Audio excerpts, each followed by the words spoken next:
Nakamamatay ang rabies at wala pang gamot sa rabies.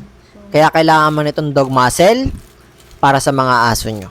May barrier na sa bibig ng aso, kaya mapipigilan ng kagat ng aso sa tao o hayop.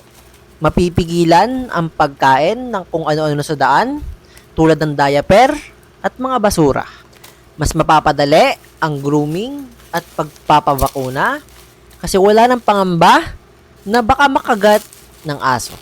Kung may sugat ang aso, mapipigilan ng aso na kagatin o dilaan ang sarili niyang sugat kaya hindi nalalala ang sugat ng aso. May pakika sa ibang tao o hayop kapag pinusuot mo ng muzzle kaya makikita nila na responsable kang pet owner. Pwedeng gamitin sa behavioral training kaya mas mapapadali i-training ang aso. Paalala, ang muzzle ay hindi solusyon sa ugali, kundi pansamantalang proteksyon lamang. Dapat hindi laging suot at hindi rin pinangpaparusa. Siguraduhin tama ang size at breedable para sa aso. Mabibili nyo to sa Yellow Basket sa TikTok videos ko. Ilalagay ko rin sa caption at comment section yung link.